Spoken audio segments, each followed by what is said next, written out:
Hi, everybody. Thank you so much for joining us. Today is May 7th, 2020, and Dr. Hamernik deserves a better introduction than what I'm going to give her. But in the interest of time, we both agreed that we just want to jump right in. This is such an amazing topic, such a timely topic, and we really just want to jump right in. You can also find out more about Thrive Counseling Center just by going to our website, thrivecc.org. So again, just want to jump into the topic and not to talk too much about that. I do want to mention that Dr. Hamernik has done so much for Thrive for the past decade, including being a member of the board of directors. She's a professional psychologist. I know she doesn't look like it with her chicken going across the screen, but she is a specialist. She knows what she's talking about, and we're super lucky to have her tonight. And before I hand it off to her, I do want to mention that we have a Q&A feature. You can again scroll down. It's near the chat bar. You can use the chat box. And if you aren't familiar with either one of those and you want to text, you can 630-881-3052. Again, that's 630-881-3052. Any questions or comments that you want to make throughout, we're really going to try to answer questions as we go and be a little informal. We also are lucky to have longtime Thrive therapist online. Hopefully you can see her on the little sidebar with us. And she will definitely be available to chime in, hi Kristen, yes. And tell you more about Thrive services. I will also put my email in a feedback survey link inside the chat. And if you have any comments, that survey takes like 3 minutes to fill out, and it really helps us for future Thrive Talks. As you know, this is a public outreach we do for the community, and it is free of charge. So we really want to get as much feedback as possible. And I think that's it for introductions. And I'm just going to hand it off to Dr. Hamernik and her chicken. Hello, everybody. I work with kids. You have to have props. So again, thank you, Wynn. Wynn has been just wonderful helping us set all of this up. And thank you for joining us during this time when it's needless to say there's a lot of anxiety, stress going on. And so we thought this was a very timely topic. And I do have my product placement of Keep Calm and Carry On, so that throughout the talk here, we can continue to breathe easy as we're learning about anxiety. So I'm going to start off with a basic understanding of what anxiety is, how to identify it, different types of anxiety in children and teens, when is professional help might be indicated, and ways for parents that they can look at prevention, and then what does sort of treatment look like when you are with a professional.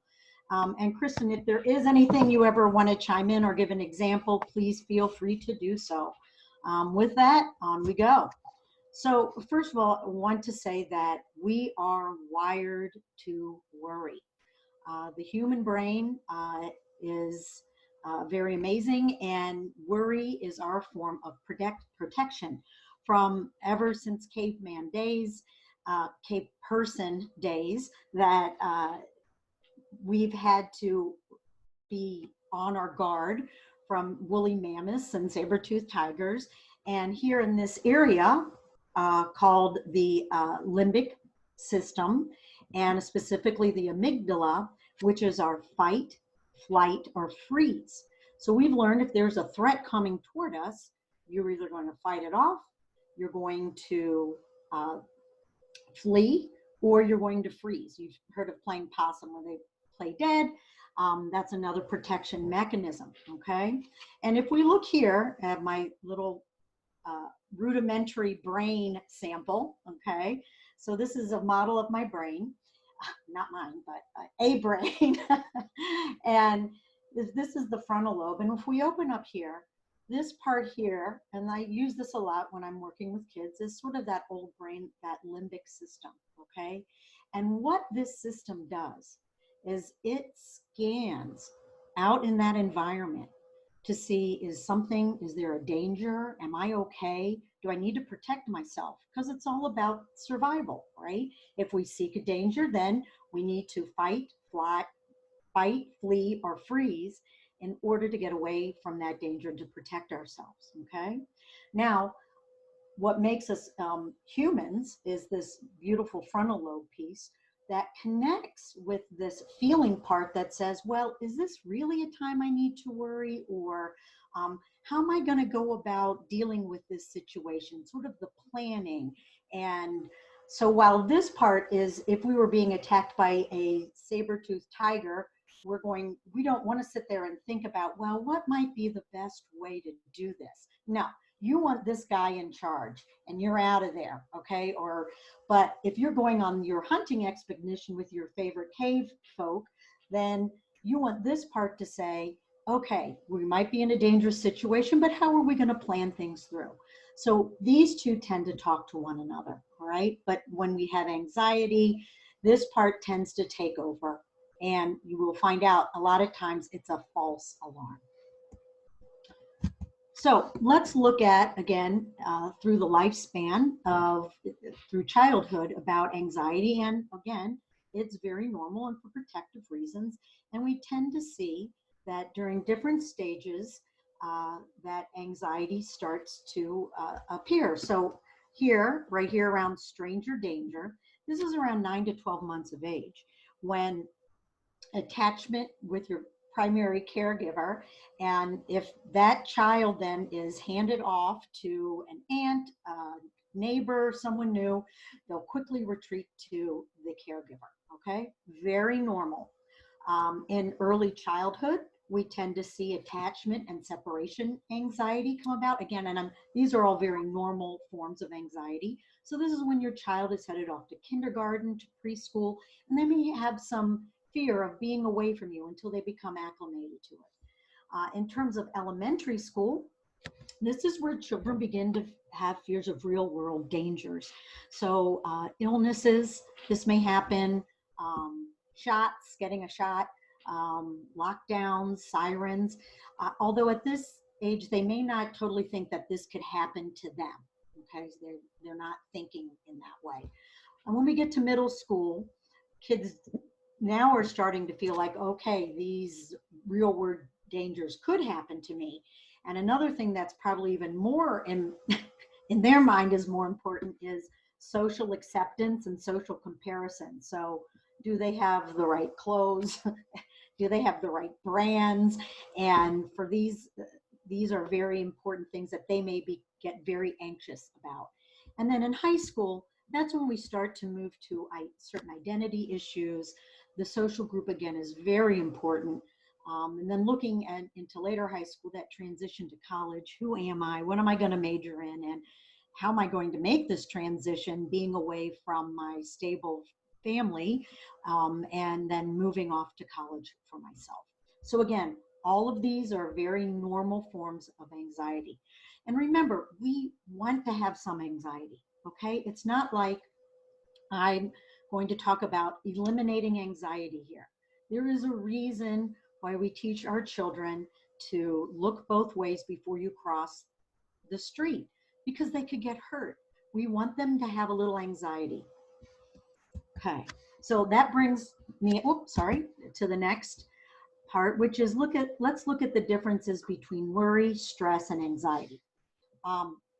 Worry, again, is some of those thoughts, those negative thoughts that our mind sort of dwells on, but it helps protect us and it helps keep us alert. When we're getting ready to take a test, we want to be able to have a little worry. We don't want to be just, I got a big test today, got my board exams. Oh, well, no, we want to be on edge, because that's going to prompt us a little bit of worry and that little bit of stress to be on guard and to give our best performance. It keeps us alert. And there's also something, I'm sure everyone knows somebody out there, a person, a family member that just loves to worry, okay? They're worriers. And there are times where we think to ourselves, well, why are you worrying? it just seems to bring you down. But sometimes there's something that people find that they like about worrying, because it gives their brain something to do. And in some ways, it helps them stay calm within the moment. It's not a long-term strategy, but short-term worry can help decrease some of the fears that we're having. When we start to, yes. Can you go back to the, Maura's looking for the name of that book that you had up. Would you mind slipping back to that last slide? Sure. And I have all of these and my resources too, if people need those. Okay, so it's Freeing Your Child by Tamar. I'm going to put it in the chat room. Sure. Freeing Your Child from Anxiety. And actually, this is her old version. I think there is a new version now too. So to look for that. Okay, and while I'm interrupting you, you know, one of the things that I think a lot of times as parents is we believe that worrying is showing that we care. Like we equate worrying with caring. Does that sound like I made that up, or does that sound like a possibility? That is definitely a possibility, and that sometimes if we're worrying, that means, again, I think if you didn't worry, you think that, do I not care about my child? Yeah. And again, some of that is very normal. It becomes a problem when it goes to an extreme. Yeah. And there's a pattern of it. Okay. Thanks. Yep. So in terms of, again, when we look at stress, these are more of our bodily experiences or environmental threats, so that our body kind of gets geared up, fired up to react, okay? And then when we sort of add these things together, the worry and the stress, that's when we tend to get a little more anxiety, when the mind can't quiet itself. And we're in this high state of tension. So basically, anxiety, what tips it over to the edge is when someone overestimates the amount of danger that is out there, or the amount of risk that they have to deal with, and they tend to doubt their ability to be able to control the situation effectively, to deal with those risks. So what we have a lot of times is a false alarm. Again, when we go back to our model here, this person is driving the boat, this old brain, that limbic system, and it's not connecting to that frontal lobe, okay?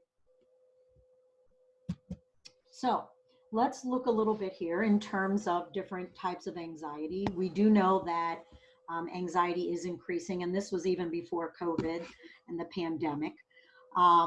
Anxiety does tend to run in families. There is a genetic component to it, especially with individuals who have experienced panic disorders. That's the highest level.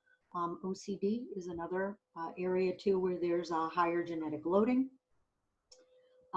There are times when we may see that, here it is, arrow, that the temperament, or a child who just comes into the world, say there may not be a genetic loading in your family for anxiety, but sometimes there are kids who come into the world that tend to be a little more shy, apprehensive.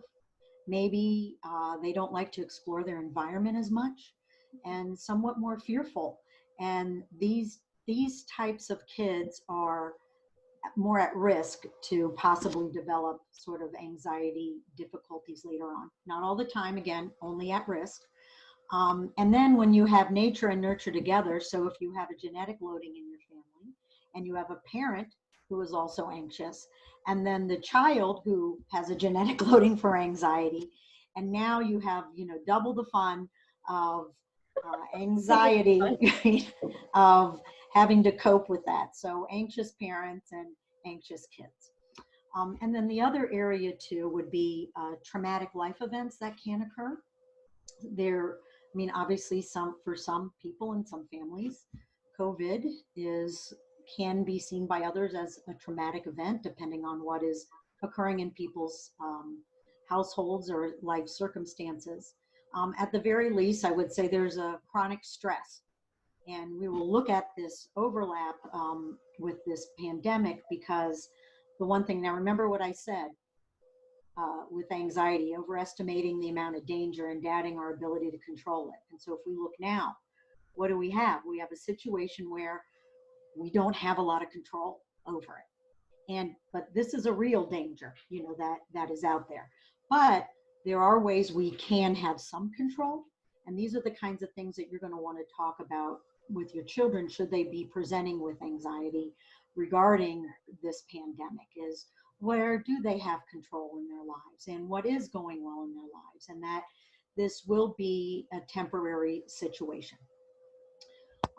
Now, in terms of other types of anxiety too, just to sort of name a few that as psychologists, we go by a diagnostic and statistics manual, and probably by far the greatest anxiety that I deal with is called a generalized anxiety disorder. And these are the kids who, again, they're very nervous about a number of things.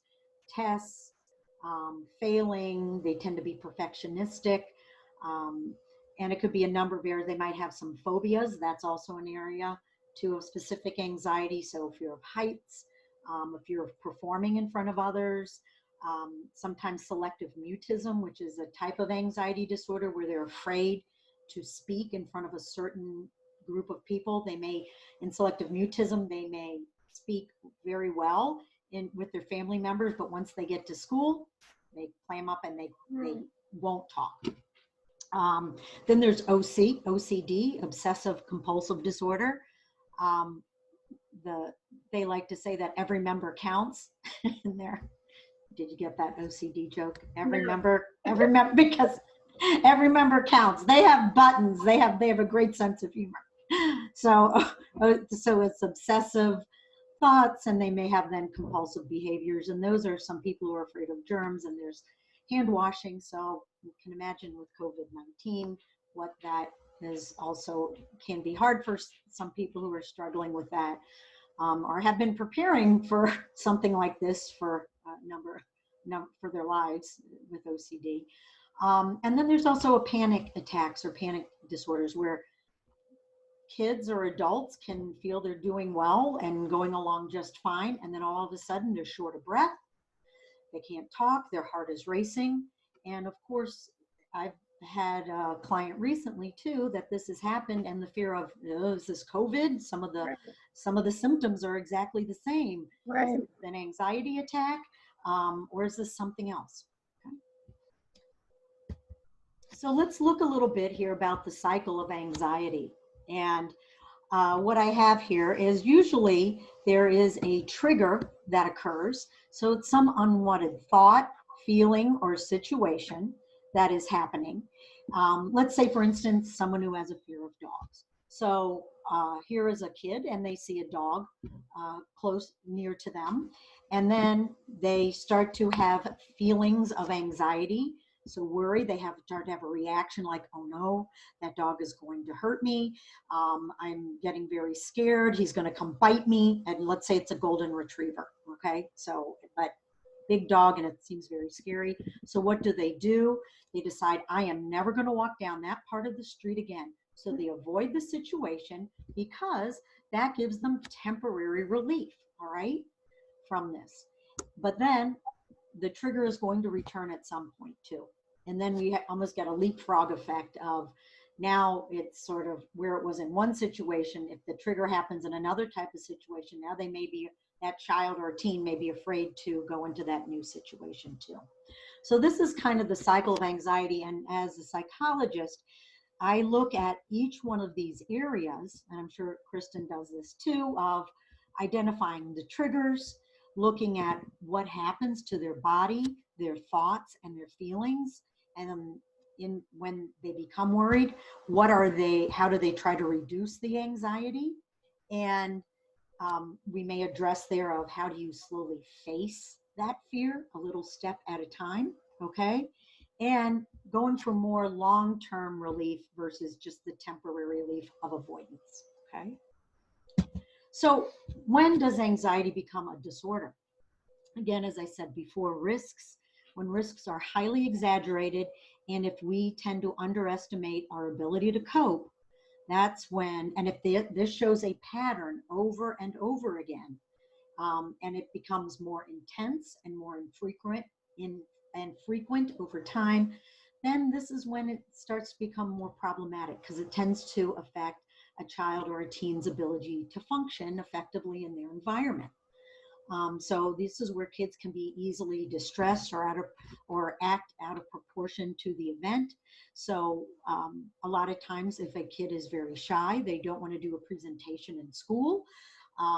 You may not even know this is happening, but they're like, oh, I just feel sick. I don't want to go to school today. I'm not feeling well. And that's where you might get some physical complaints, even though they may not be connecting both of those things. They may feel they are totally fine about the presentation, but they're experiencing what we call somatic complaints. And our job as psychologists, too, is to help build some awareness and understanding of how those things may pair together. The biggest thing that I see in my practice is, again, avoidance. So that if someone is feeling anxiety in a certain situation, they're going to avoid that situation. Why? Because then they're not anxious, and because anxiety is just very uncomfortable. So a lot of times I will see this if kids don't want to be separated from their parents. They don't want their parents to go out on date night. They're worried about staying the night at a friend's house or going to camp, or they may also insist on sleeping in their parents' bed. Okay, so an avoidance would happen, like they don't want to. For a kid who doesn't want to separate from their parents, they just will not want to leave their parents' side. We may also see regressive behaviors in kids who are anxious. So they may talk in a younger voice at times when they get anxious. Sometimes I have kids who are in elementary school, not so much the teens, but in elementary school, they may go and use a baby voice, kind of like, don't hurt me, protect me. They may also suck their thumb. May have biting nails, things like that. There also may be a perfectionism, again, an oversensitivity. A lot of kids who are anxious can be overly sensitive and overly responsible too, wanting to make sure everything is just right. They may constantly ask for reassurance from family members. Tell me I'm okay. Is everything all right? Do I look okay? Do my friends like me? Do you still love me? Do you still love me? They may ask these questions over and over again. They also may confuse facts with feelings, meaning that, well, I just know something terrible is going to happen today, when there's really no evidence, but they just feel it, okay? And one thing I want to come back up to here that I think is important is that anxiety demands certainty and comfort. People who are anxious, they want to make sure they know what's going on all the time, and they want to feel comfortable. And when they're out of that comfort zone and things are not certain, their anxiety starts to ratchet up. Now, again, when I'm saying it's a disorder, please know, most human beings, all of us, have experienced some of these at some time. We've all shown these, but not all of you have had an anxiety disorder. It's when it's a pattern. It's when it happens more often than not, and it starts to impact your functioning. So I don't want to say that if you see your child all of a sudden regressing a little bit or avoiding things, sure, you can talk about it, but it doesn't necessarily mean that it's an anxiety disorder, okay? So now we're going to come to a little bit about effective and ineffective parenting. And these are some preventative things that folks can do to help, and things that tend not to help as much. So when we look at over-controlling, overprotection, and accommodation, this is where we want to, so there are some parents who may give sort of cues to their children that things are not safe in the world and that they need to be careful. So I've had some people that I've worked with that they can be very fearful of germs, and so that anytime that they would touch a doorknob or something, they're like, go wash your hands right away, okay? So, and that's kind of sort of agreeing with the child's anxiety that you can't touch a doorknob, you need to wash your hands immediately, okay? Or over controlling to the point where if a parent wants to make sure that everything is perfect for their child, that everything is okay, and wants to shield them and protect them from failing. Now, a lot of times as parents, and I think when you had mentioned this a little bit before too, is that there's times when if we're an anxious parent, we don't want to feel our kids' anxiety because it makes us anxious. We're like, oh no, is my kid going to be okay? What if my kid doesn't get to talk on their phone with all the other kids? I need to set a limit, but then they won't be able to talk on Snapchat with their friends, and then they'll be left out. Well, okay, hold on. We need to look at, is that the best parenting strategy for this child? It might be in some areas sometimes, but other times it might not. Are we being too controlling or overprotecting? Are we trying to accommodate them for everything instead of letting them deal with some discomfort, and also learning how to deal with when things aren't in their control? Because again, that's what anxiety wants. We want to teach our kids how to feel comfortable with being uncomfortable, okay? And that would also be encouraging and avoidance. I can give you an example of my own life. I remember one time I was on the track team, and someone was, I don't know, some kid was like mad at me and said they were going to beat me up. And so I was very scared, and I told my parents this, and my parents were like, you can't go back there. You won't go back. So I quit the track team.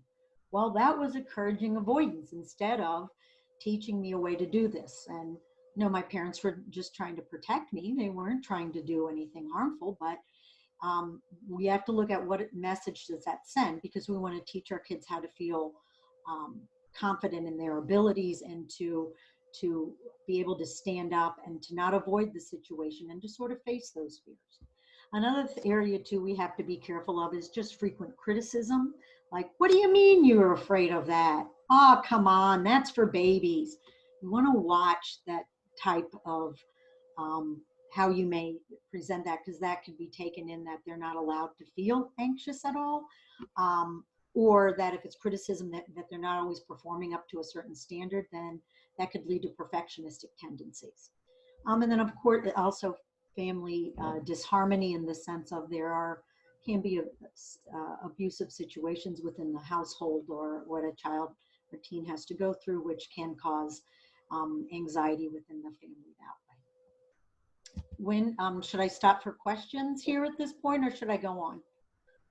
Yeah, I think that'd be great. I know for me, some stuff comes up during that slide, especially about, you say anxiety wants comfort, and the parent can be very effective in helping that child deal with discomfort, right? Versus Yes. encouraging them to, and to take small steps. So again, when let's say, take for example, swimming lessons. I don't know too many Red Cross certified swimmers that take a child and just throw them into the water saying, go for it, swim away. No, they take time to build, especially for some kids who can be fearful of water, they get used, they play in the water, they put their feet in, they get their body, then they slowly do their head and blow bubbles, and they take small steps to decrease that anxiety that they may be feeling, or at least as well as to increase familiarity and confidence. And so those are the kinds of things that parents can also do, and small steps. And for some children, those steps may be smaller than others, okay? And that's normal. That is normal. There's some kids who are just ready to rock and roll with it, and there's other kids who need smaller steps. Yeah. Is there anything you want to chime in with? And everyone feel free to use the Q&A feature of the chat if you have anything that's coming up for you. So in that meantime, I'll just keep going too. Is that okay, Wynn? Unless you tell me there's a question there. I will. So in terms of some anxiety buffers, because buffers are things that folks can do that can really assist in decreasing the anxiety, especially now when there is so much uncertainty, and stress. So the first thing, again, as they always say on the airplane, you put the oxygen mask on first as an adult before giving it to your child. You need to take care of yourself first, because if you're not available, there's going to be nobody available to help your child. So it's important to manage your own anxiety, to get your good sleep, to eat healthy, to try to exercise, and to be able to also do some good time management, which I will speak to, because I think one of the biggest things that I run into when I'm working with families and setting up schedules or dealing with their kids' anxiety is anxiety doesn't happen on your schedule. It happens on its own schedule. And that's going to take some time. So if you have an anxious child to get out to school in the morning, or at this point to get on the computer in the morning to face something, it may require a little bit more time, and you need to plan accordingly. Because if you're trying to get your child to slowly work up to, let's say your child's fearful of some sort of math test that they're having to do online, if you may need a little extra time to help them get adjusted, to get a good meal, and to have them sit down and feel more comfortable in terms of addressing that fear. If you try to do that on the fly without giving more time, everyone's anxiety goes up. Now you have a reactive family, and nothing is getting done. Okay, so this is biggest thing, is allowing some extra time. Yeah, does that mean you have to get up a little bit earlier? Yeah, but it does pay off more in the long run. So Heidi, someone's asking if you had suggestions for families with more severe anxiety, and maybe that is when somebody needs to see a professional.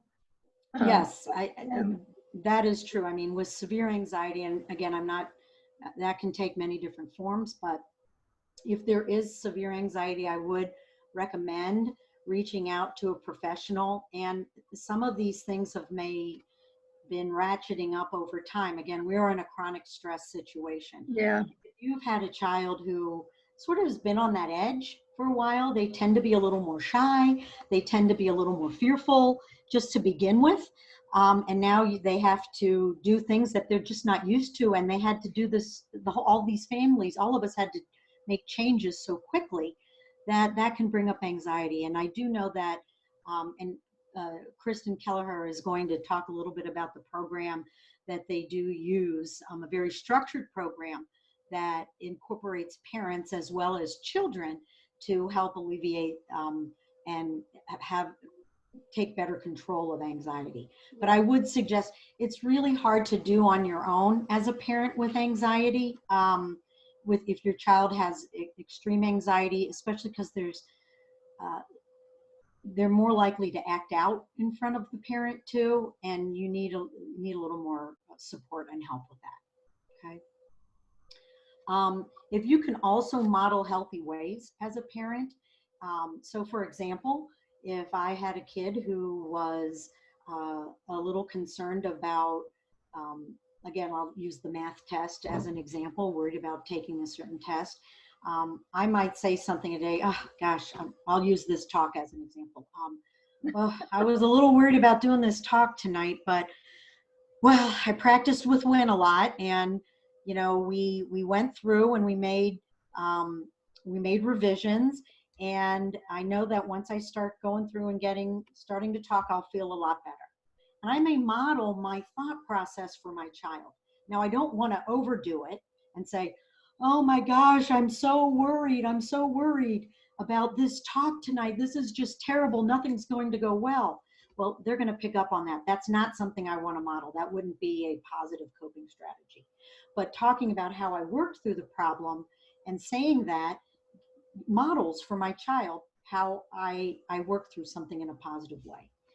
Again, we want to not save our children. We want to reduce our accommodations and not always overprotect. Once again, and even when we go back to this, I really want to make sure that, full disclosure, I've done all of these, every single one of these, but we need to make sure it's not a pattern, okay? Are we doing too much over controlling? There's always, as parents, that times have made mistakes in parenting, but it's when it becomes a pattern and it's affecting our child, when we see some of these other, some of those risk behaviors that I talked about before, that when it's an issue. And the same thing with these too, there are times when we've all, as parents, have maybe over accommodated our kids or overprotected them. but we need to try to be aware of those behaviors and realize, what message am I sending my child? Because if we overprotect them, then they learn that they don't trust themselves.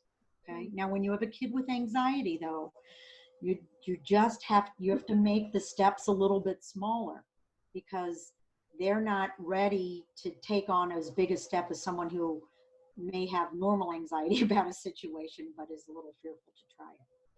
We want to have open communication. Your relationship with your child is of utmost importance.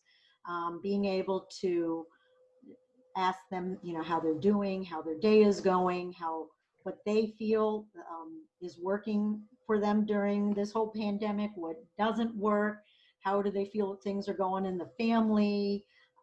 But you want to watch your tone of voice too when you have your open communication, so that you're not doing it you want to greet it with a curiosity and come at it from a point of asking questions instead of demanding.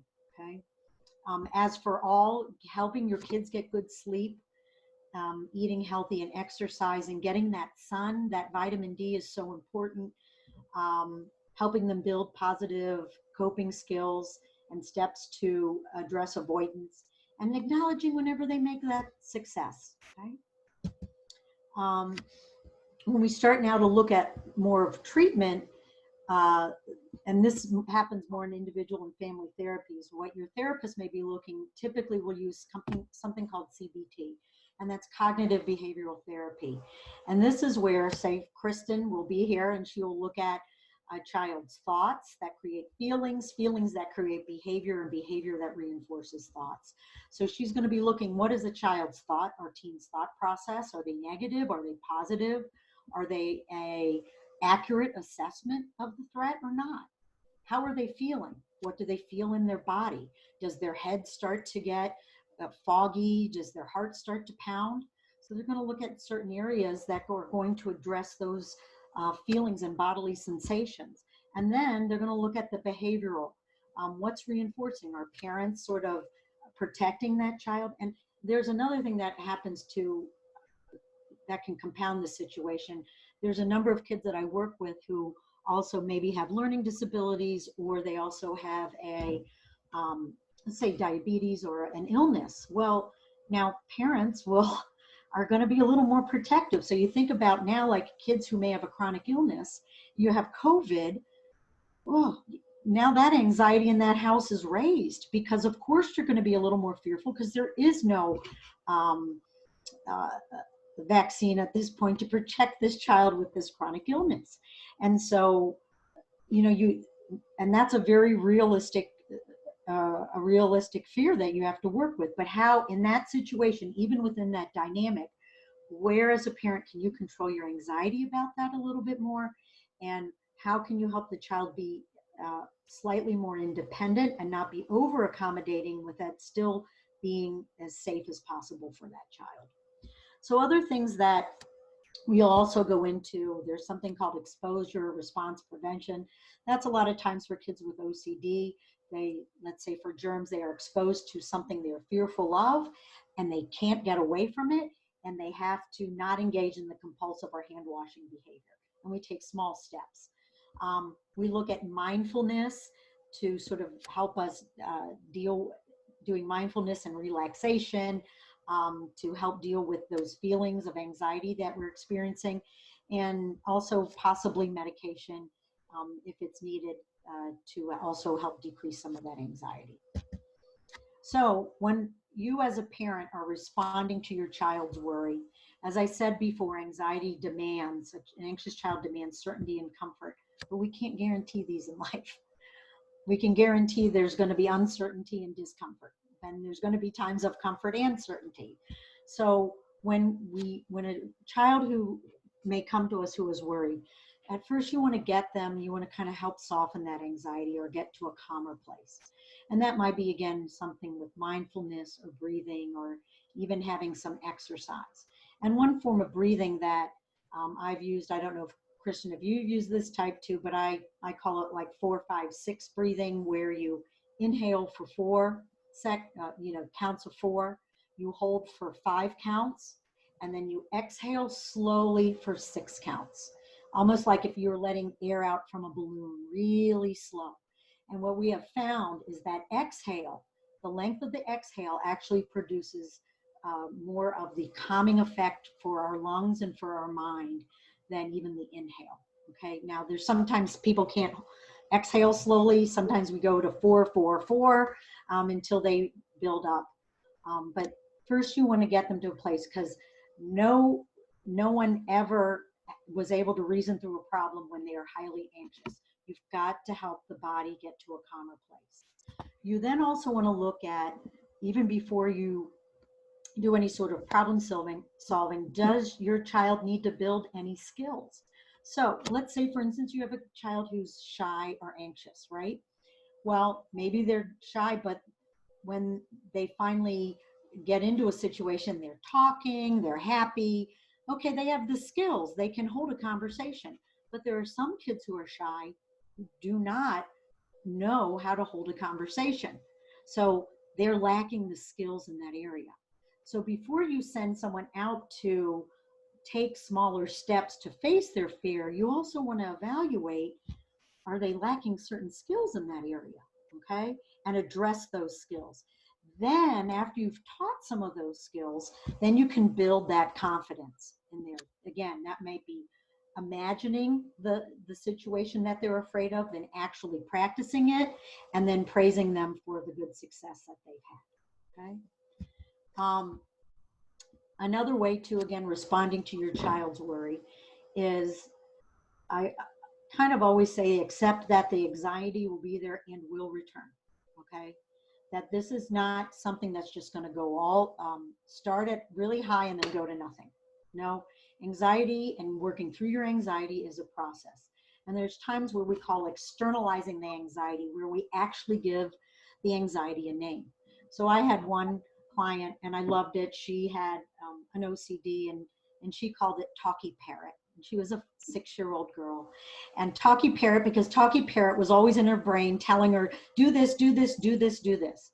And so we would find ways to sort of tone down the volume on Talkie Parrot.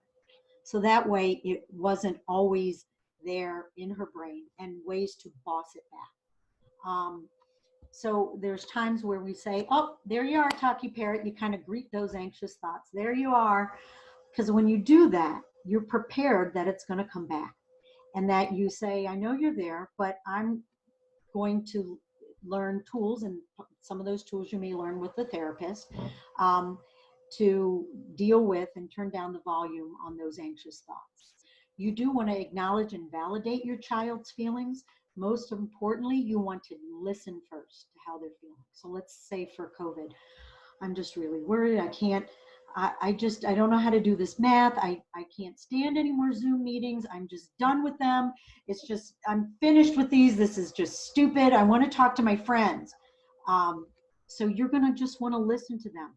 Don't go to fix it mode right away, because your kids need to feel understood. We all think about your spouse, your friends. Do you want them to fix it right away for you, or do you want them just to listen to you? I think there's a part as as human beings, we just want to know that somebody understands our situation. Okay, that's so important. So you want to start there.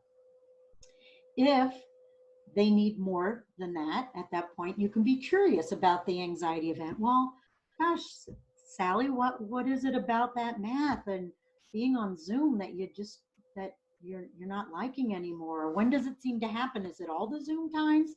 Come at it with some curiosity to help figure out if there's triggers. And, well, how does your body or your mind feel when this happens? And then when you're on that, you have that math, do you stay with it? Are there times where you want to run away from it? Asking questions. Then at that point, if the child is ready, you can kind of pivot, okay? If they're able to say, yes, I don't like this. It's making me so anxious. You can do a small distraction to help them calm themselves if they need it, okay? And that's it's a big difference between acknowledging the anxiety and then doing something to distracting versus saying, you're anxious. Oh, just don't think about it. No. What are you going to do? If I say, don't think about the white elephant, do you remember? You remember the white elephant. You can't say, don't think about the anxiety, okay? You want to say, oh, there it is. Okay, but how can we listen to that other part of us that wants to feel better? Okay, so Heidi, that's pivoting. Yes. so when you're talking about that, it makes me think of your hand thing where you're saying like, is the Of parent, connecting. when the parent is acknowledging that here, that somehow allows for them to use more of their brain because of what, like this the step process. Yes, because you're helping this part kind of calm down and Okay. listen, okay? But you're not going to be able to get to problem solving yet if this is so heightened at Yeah, this I think point. that's such a key point You don't intervene, right? You're everyone. not going to win Yeah. at that point. Yeah, I think that's such a key point for a parent to think about because you want to go right to that other thing and it's your kid is They're not there yet. they can't get it. So I think that's such a really key point to bring home to all of us that are, you know, I mean, thinking about like, why do I have to do this acknowledging and validating thing, you know? That's a really good point, right? Yeah. And You can't help your kid if you don't do that first step, right? And it builds your relationship with them. Yeah. Okay, so that even when, so the other part in dealing with the anxiety, it's like, oh my gosh, for the 500th time, this happens again. And how many times have we been through this? That's anxiety. It is. It can be absolutely fatiguing as a parent. And I can say, if you can imagine what it's like for your kid, because they don't want to feel it either.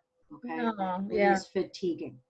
It can be. I mean, again, all of this is on a continuum. There's people who have a lot of anxiety, a little bit borderline. It really just depends. Yeah. But as you said, it's that pivot then after you acknowledge and listen. Hey, let's just take a walk around the block. And maybe you're not going to talk about that anxiety piece at all. You're going to let them just calm down. Okay? Maybe they like breathing, maybe they don't. Maybe they like a little bit of yoga with the breathing. Sometimes we have to experiment certain things that kids like to do. What we then do and this is the part that does need sometimes more of a professional take on it, but not always. But if there is something that they are afraid of facing, how can they slowly face that fear? Okay. That's what I work on a lot, is breaking it down of how to slowly face that fear. So I'm working with a client on reassurance. They need constant, they feel like they always have to confess anytime they have a bad thought to their parent. And so I'm working with them on just having a bad thought, but not going to their parent for that reassurance. Okay. And then we'll get to a point where can we get down just to only 3 times a day they're asking for some reassurance, and shorten those amount of times each time. Okay. But we have to face the fear and then not let her engage in that reassurance seeking behavior. Okay.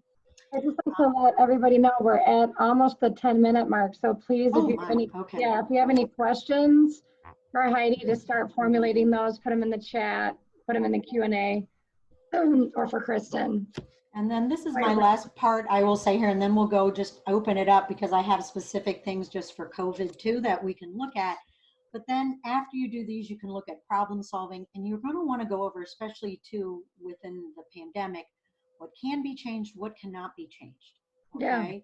Yeah. And again, expect that the worry may come again, but that's okay. All right. Because you're going to have a plan on how to deal with it a little bit better. All right. And acknowledge those successes. All right. I'm not going to go too much into this next one because that's more what may happen in therapy, but I'll leave it up there.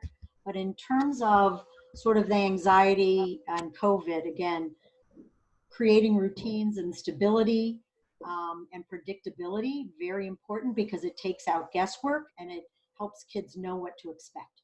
Okay. And it doesn't have to be detailed 10-minute breakdown of everything that they're going to do. It could be bold areas of wake up, check in at school, have a break, have a lunch, some recess, and then go back and do some school. Okay. I would not expect your kid to do 3 or 4 hours of school on their own, without having some form of break. Okay. Scheduling fun events and phone times. And I like this too. Wynn came up with this mindful activities, right? again, leading by example. I do have some different mindfulness techniques that people can use, sort of that Mind Yeti, Cosmic Kids, and Go Zen have been some excellent programs.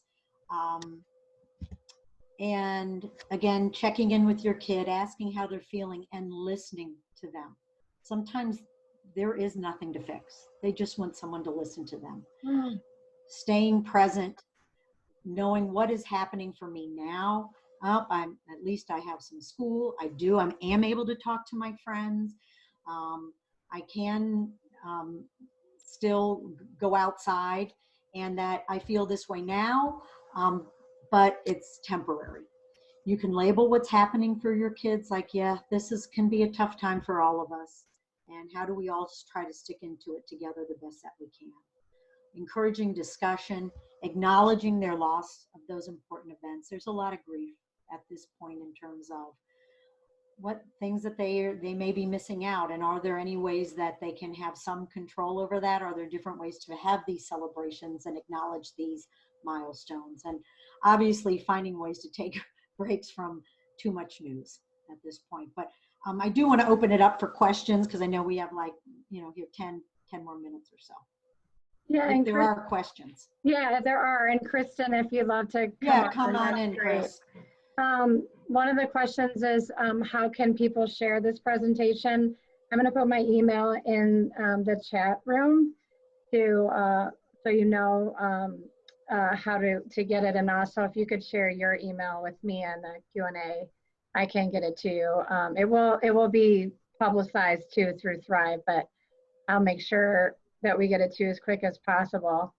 Another question is, I'm sorry, go ahead. Will we post it to our website? Yeah, we will.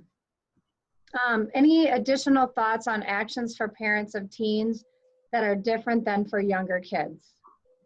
Yeah, I think for them, that is really going to be connecting and talking, having moments where you can really talk with your teen. And it's not going to be like, let's have a big fireside chat and, and have a big, it may not be, because I remember when my kids were teens, sometimes I would just stay around the house because I never knew when they may want to talk with me. And so I was just present and I was open to when those times may occur, and that they need to talk about something. So, making yourself available for discussions, checking in with them. It could be even while you're watching a movie together and connecting that way, and using your connection and an activity to springboard into how they're feeling about things.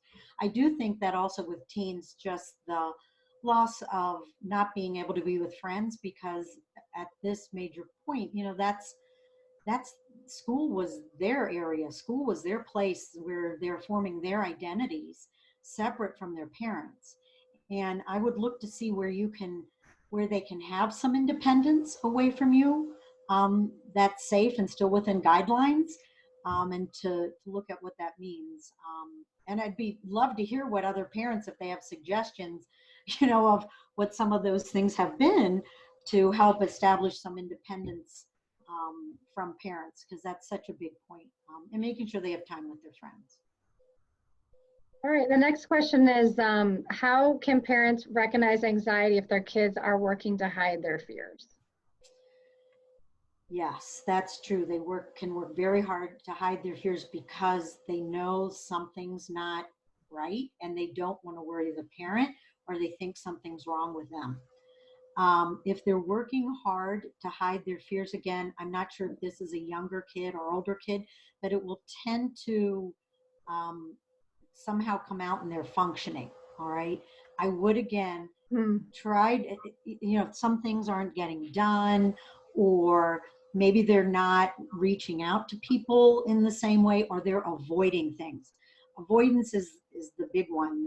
Or the other one too, I can't believe I forgot to mention this. All you parents are going to be like, really? You forgot to mention? They can get angry. Oh my gosh. Yes, they can get very angry at you, because there's a lot of times when anxiety doesn't come, I'm so afraid, I'm getting sad about my anxiety. No, a lot of times it comes out as irritability. And if there's an increased sense of irritability in certain situations. But I would look, you need to find a place where you can connect with that child and something that they like to do. And if you can meet them there and develop your relationship with them in the things that they like to do too, you're more likely to then have a better conversation with them, or that opens the door for trust to have a conversation with you. Mm.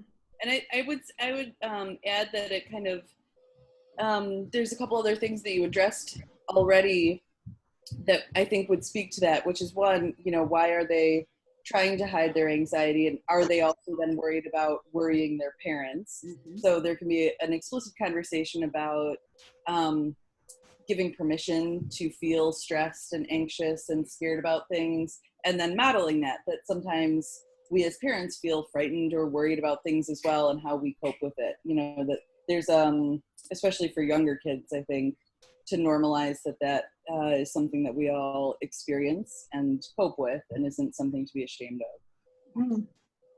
Another question is, you mentioned worry about cleaning hands as an example of anxiety that parents put on kids. How can parents manage this anxiety in children in a COVID world where our hand hygiene is going to be an issue everywhere outside of our homes? That's Absolutely. Yeah, because yeah, absolutely. Because now, so you have kids, and again, I'm not going to say that hand washing is important. Of course it is. When we talk with people who have OCD with germs and hand washing, again, it's out of control. They may take 20 minutes to wash their hands, and they can't get out of the house in time. We're not talking about like after you use the restroom and you wash your hands, or you wash your hands before the dinner. I would say that at this time, you still follow CDC guidelines and say, yeah. And for some, I actually had one girl that we worked on this, and she's like, I think this is a little ridiculous, all this scrubbing, because she has now learned to boss back too much hand washing. But I would say that basically following those guidelines of, before and after, coming in from outside or whatever, before you're eating and before you're touching your face, that you would wash your hands. But you're right. Now you have something that's complicating possible OCD or anxious behaviors. But I would still follow those guidelines and saying that these are things that people find that are in control, but we don't have to do it constantly. Speaking of OCD, Kristen, can you speak to whether Thrive offers services around that particular issue? I missed the first part of what you said, Wynn. I'm sorry.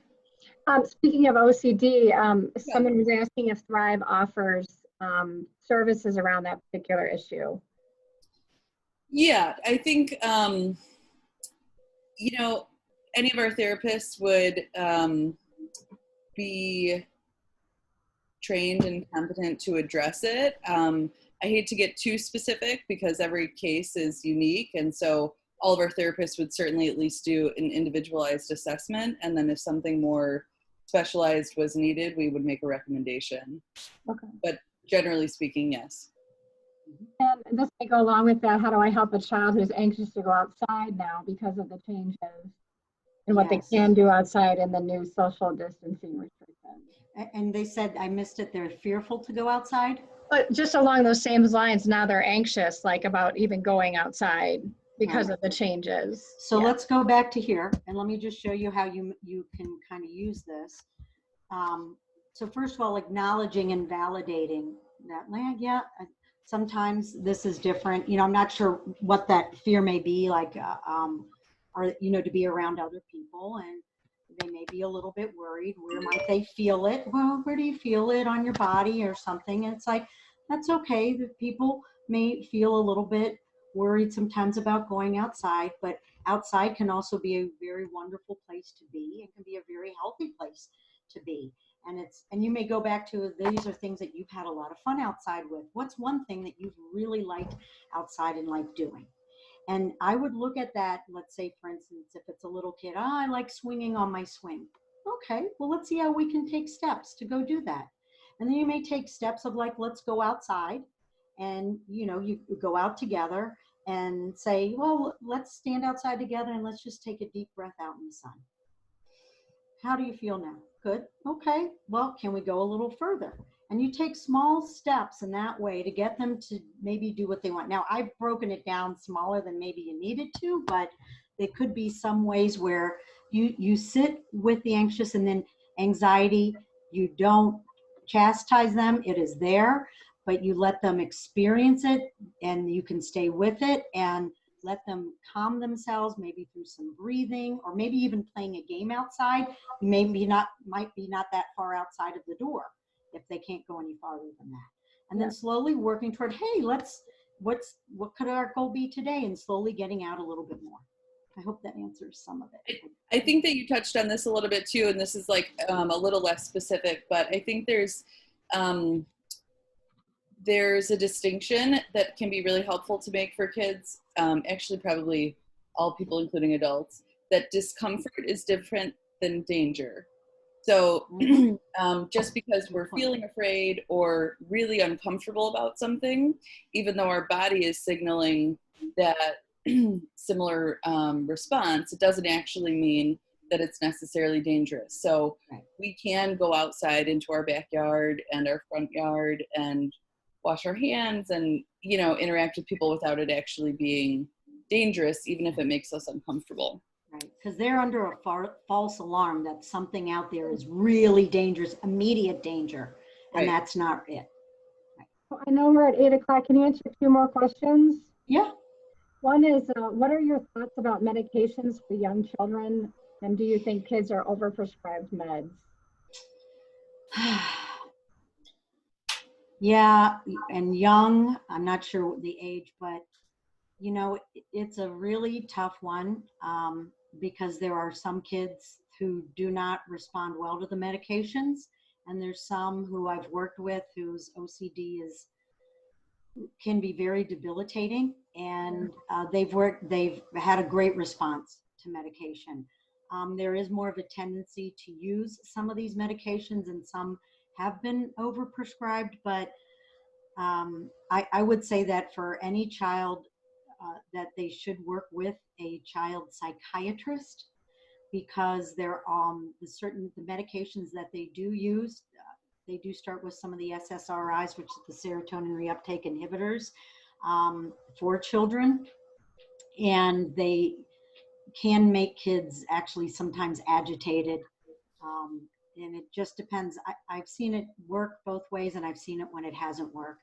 So what I can say is it depends on if your therapist, that people that you're working with, or your primary care physician feels that it might be worth a trial to then work with someone who has a child psychiatrist who has experience of what may be a safest agent to use. And most psychiatrists I've ever worked with, they go very slow, because they don't want anything to happen to the child. Mm-hmm. And the last question is, is being tired a lot a sign of anxiety in children? It can be, yeah, because but not, it can be so many other things too. Yeah. So I would look for other things, but there is a level of fatigue, because if your body is always on high alert and you're worried about performance and what you're going to do or what's going to happen, you're going to be tired. Mm-hmm. So I would look to see if there's other of those sort of the other symptoms or, you know, behaviors and patterns that I had mentioned previously, in addition to fatigue, could be anxiety. Would you like to add anything? I wanted to just remind everyone that Thrive is still open. We're offering all telehealth services right now, but we are accepting new clients, and we have implemented a check-in support line for individuals that might have something that they could benefit from talking through with one of our therapists. It's completely free. It's I'll put it in the chat. Yeah, it's available 24/7. If someone doesn't answer live, we'll get back to you within 1 business day. And then I also wanted to invite everyone to attend our town hall meetings, which are on Thursdays at 1 via Zoom, which is just a wonderful opportunity also to come together as a community and share ideas and inspiration. And yeah, Thrive is a great place, and they do. One thing I know that talking with they do have certain programs that directly work with childhood anxiety, and one it's called, I believe, Coping Cat. Yep. That you guys use. Yes. Okay. In the extra 5 minutes, everyone. We had a great group, so Great. thanks for all the. Why is it called CAT? Someone asks. Coping Cat. Coping Cat. Coping Cat, yeah. I think it has to do with this cat can be flexible and not always tense. I guess the alliteration of Coping Cat. It might stand for something. I apologize. I'm not actually one of our early youth therapists, but we can let you know.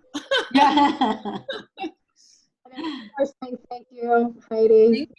Thank you, everyone, for joining in. Yeah, we really appreciate it. Thank you so much, Dr. Hamernik. Oh, my pleasure. Thank you. I always learn a lot. Everyone's saying thank you. Thanks, everybody. And remember, this will be recorded and put on for you to view whenever you wanted to share. And you're going to send the slides, right, Heidi? Yeah. Okay. You got it. Everyone just keeps saying thank you, thank you, thank you. And thank you all. Thanks for attending. Yeah, and good luck, good health, and be well, right? Great. Okay, we'll stay on afterwards. We might be able to. Oh. I'm going to turn off the recording. Bye, everyone.